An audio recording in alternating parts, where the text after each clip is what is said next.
We're told the Oscars reward the greatest actors of their generation, but some of the most iconic performers in modern film history never won. Today, we're breaking down 7 legendary actors who did everything right and still walked away empty-handed. And by the end, you'll see a clear pattern emerge. Let's get into it. Number 1, Glenn Close. If there's something everyone agrees on, it's that Glenn Close didn't arrive quietly. From the very beginning, the Academy took her seriously. Her first film role, The World According to Garp, earned her an Oscar nomination. Then came The Big Chill, The Natural, and Fatal Attraction, each performance reinforcing the same message. Glenn Close wasn't just good, she was inevitable, and that inevitability became the problem. By the late 1980s, Close was no longer competing as a newcomer. She was competing as someone the Academy expected to reward someday. Performances like Dangerous Liaisons and Fatal Attraction felt tailor-made for Oscar night, as they featured prestige roles, cultural impact, and undeniable craft. Yet each time, the win slipped away, often to performances attached to louder narratives, more urgent themes, or fresher faces. As the nominations piled up, something subtle shifted. Close stopped being judged performance by performance. Instead, she was evaluated through the lens of her own history. Voters weren't asking, is the performance good? They were asking, is this really her best work? And when a performance didn't feel definitive enough to close the book on her career, it was easier to wait. That psychology reached its peak with The Wife. On paper, this was the overdue coronation. A restrained, aging artist, a lifetime of disappointment baked into the role. Close won nearly every precursor. The narrative was set, and then, once again, the Oscar went elsewhere. When Hillbilly Elegy arrived years later, the backlash revealed the final stage of the trap. The performance wasn't just judged, it was dismissed as calculation. Critics and voters recoiled from the sense that the Oscar was being chased rather than earned. And what once felt inevitable now felt exhausting. Glenn Close didn't lose because she lacked greatness. She lost because the Academy punishes inevitability. This is because when overdue becomes your story, the win has to feel perfect, or it won't come at all. And yes, Glenn Close holds the record for most losses without a win, but she doesn't hold it alone. That distinction is shared with another legend, one whose relationship with the Academy was just as tortured and just as revealing. Number 2, Peter O'Toole. This was a man that wasn't just respected by the Academy, he embodied everything it claimed to value. Classically trained, theatrically refined, and impossibly magnetic on screen, O'Toole represented a dying ideal of old-world acting prestige. From the moment Lawrence of Arabia premiered, he wasn't merely an actor in Hollywood, he was a benchmark. That, paradoxically, became his greatest obstacle. Lawrence of Arabia set an impossible standard. The performance was expansive, intellectual, physical, and mythic. It defined O'Toole's career before it had truly begun. When he lost that year to Gregory Peck in To Kill a Mockingbird, the message was subtle but lasting. O'Toole's greatness would be admired but not necessarily rewarded. Over the next 4 decades, the pattern repeated itself. 8 competitive Oscar nominations, more than almost any actor in history, without a single win. Time and again, O'Toole lost to performances carrying stronger emotional narratives or cultural timing. He was passed over for Paul Scofield's towering moral gravity in A Man for All Seasons, for Rod Steiger's volcanic transformation in The Heat of the Night, for Al Pacino's long-awaited career win in Scent of a Woman, and for Ben Kingsley's career-defining metamorphosis in Gandhi. In each case, O'Toole wasn't out-acted. He was out-narrated. The Academy often favors performances that feel like events, transformations, redemption arcs, historical reckonings, or emotional catharsis. O'Toole's brilliance was different. It was precise, intellectual, restrained, and consistent. He didn't explode onto the screen. He occupied it. And consistency, ironically, doesn't generate urgency. By the time the Academy offered O'Toole an honorary Oscar in 2003, the paradox was complete. The award acknowledged his greatness while quietly admitting it would never be validated competitively. O'Toole himself initially resisted accepting it because even he understood the subtext. An honorary Oscar is reverence without victory.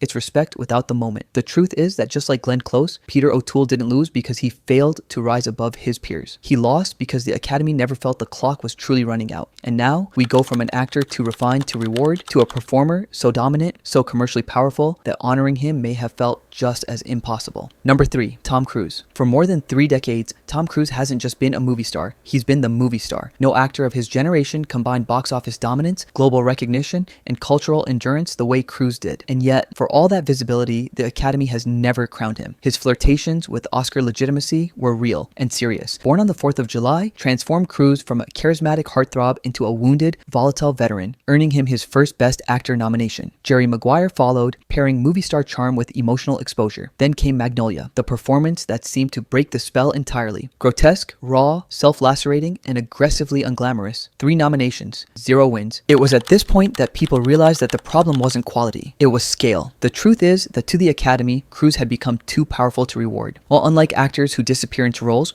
Cruise never stopped being Tom Cruise, and that visibility made the Academy uneasy. He wasn't shaped by Hollywood. Instead, he shaped it. He controlled his image, his projects, his collaborations, and eventually entire franchises. And historically, the Academy has always favored actors who appear vulnerable to the system, not those who dominate it. But that was not all. Genre bias also compounded the issue. After Magnolia, Cruise made a quiet pivot. He stopped chasing prestige validation and doubled down on global entertainment. Cruise leaned further into action, spectacle, and precision-engineered blockbusters like Mission Impossible, War of the Worlds, and Edge of Tomorrow.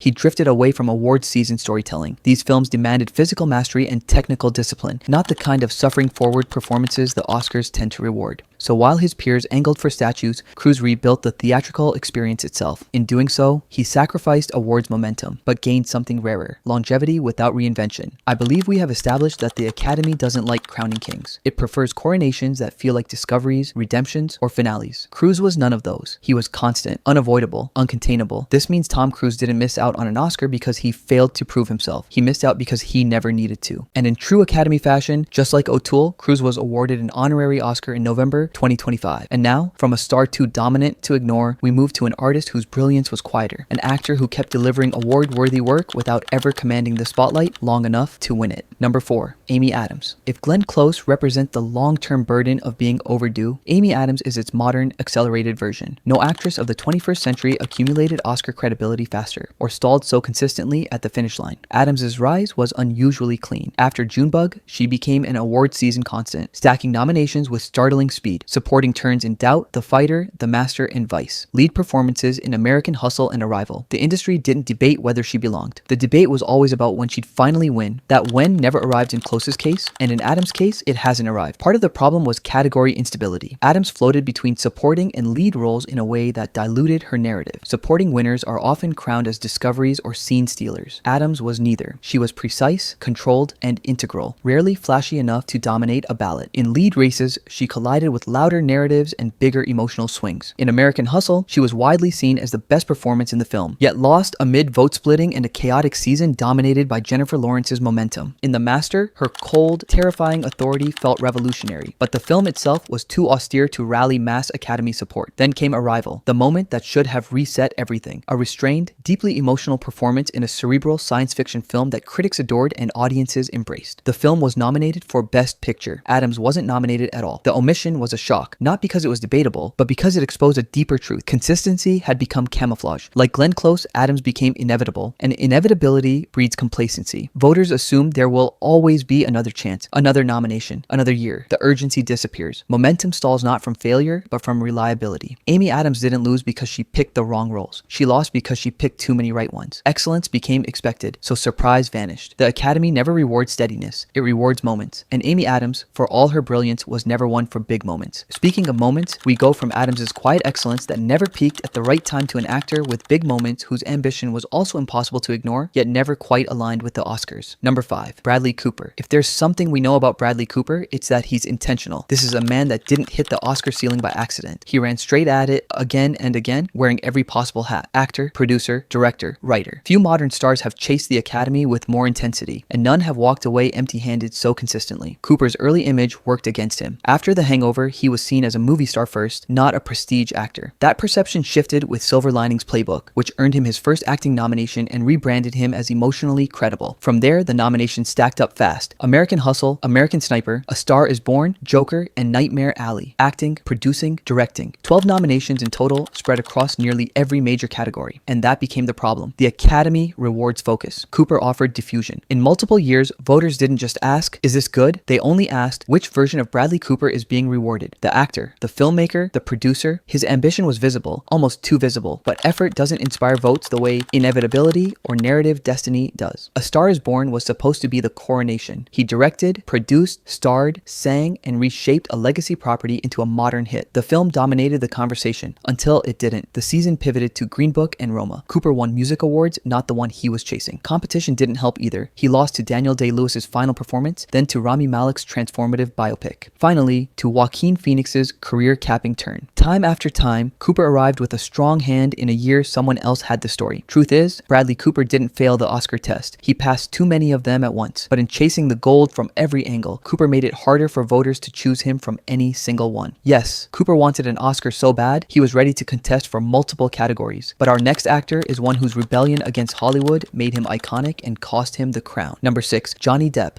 The relationship of the famous Pirate of the Caribbean with the Oscars mirrors his relationship with Hollywood itself. Fascination, embrace, discomfort, and eventual rejection. Before the blockbusters, Depp was an indie credibility machine. Edward Scissorhands, Ed Wood, Donnie Brasco. He built a reputation as a risk-taking actor who avoided safe stardom. He was respected, but not mainstream enough to be crowned. That changed with Pirates of the Caribbean. Captain Jack Sparrow was a cultural lightning bolt. Bizarre, physical, hilarious, and totally un-Hollywood. The Academy didn't just nominate him, they flirted with the idea of rewarding a performance that openly mocked prestige norms. But the embrace came with conditions. As Pirates became a franchise, the eccentricity that once felt subversive began to feel repetitive. Depp's nominations, Pirates, Finding Neverland, Sweeney Todd, arrived during a narrow window when his oddness still felt fresh and his collaborations carried artistic legitimacy. Once the persona hardened, the performance stopped being the story. The character became the brand. Hollywood's tolerance for excess is short. As Depp's off-screen image grew louder, box office volatility, production chaos, public controversies, the narrative shifted. He was no longer the charming outsider challenging the system, he was a liability refusing to adapt. Oscar voters don't reward friction. They reward alignment, control, and reassurance. Even strong later work couldn't reverse the momentum. The Academy had moved on quietly. No snub campaigns, no overdue narrative, just absence. There's a crucial lesson in Depp's story. The Oscars can briefly celebrate rebellion, but they never sustain it. Nonconformity is tolerated only when it's contained. Once Defiance stops being novel and starts feeling uncontrollable, the door closes. Johnny Depp didn't fail the system, he outgrew its patience. And now, from an eccentric star the Academy once indulged, we turn to the final case, an artist whose greatest barrier wasn't rebellion, excess, or controversy, but comedy itself. Number 7, Jim Carrey. Not a surprising name in this video, but let's get this straight. Jim Carrey's absence from the Oscar winners' circle isn't an oversight. It's a case study in one of the Academy's oldest prejudices. When an actor makes the world laugh too well, the industry struggles to see anything else. By the late 90s, Carrey wasn't just popular, he was culturally dominant. Ace Ventura, The Mask, Dumb and Dumber, Liar Liar. His performances were elastic, fearless, and precise. But comedy has never been the Academy's native language. Success at that scale branded him as a movie star, not a serious actor, long before he ever asked to be taken seriously. And when he finally did, the resistance was immediate. The Truman Show should have been the breakthrough. Carrey delivered a restrained, quietly devastating performance, won the Golden Globe for Best Actor in a Drama, and carried the film's emotional spine. Historically, that combination almost guarantees an Oscar nomination. It didn't happen. The explanation wasn't quality. It was competition, timing, and perception. That year was stacked with heavyweight, dramatic performances, and Carrey still looked, to many voters, like a comedian visiting prestige territory. Man on the Moon pushed even harder. A full-body transformation into Andy Kaufman. Immersive, unsettling, and divisive. Another Golden Globe win, still no Oscar. To some voters, the performance felt too strange, too confrontational, and too tied to Carrey's own myth. When Eternal Sunshine of the Spotless Mind arrived, arguably his finest work, the moment had passed. Kate Winslet was nominated. The film won original screenplay. Carrey was again left out. Across decades, the pattern stayed consistent. Comedians are allowed one dramatic pivot, but only if it arrives before the persona hardens. Carrey's own came after he had already redefined comedy itself. By then, the Academy couldn't unsee the mask. Ironically, Carrey never chased validation. He mocked awards culture, criticized Hollywood openly, and showed little interest in campaigning. That independence only widened the gap. Oscars reward participation as much as performance. Yet Carrey's legacy is secure. His dramatic roles endure. His influence is everywhere. And his absence from the Oscar roster exposes the clearest truth of all. The Academy struggles to measure genius when it arrives through laughter. Notice any pattern yet? And that's why these absences linger. Because all these legendary actors didn't lose relevance without a statue. Their work endured. Their influence spread. The films remained. So the question isn't why they never won. It's why we still treat the Oscar as the final word. If there are other legendary actors you think belong on this list, or a snub that still bothers you, let us know in the comments. And if you enjoyed the breakdown, like and subscribe for more deep dives into film, legacy, and the stories awards don't tell.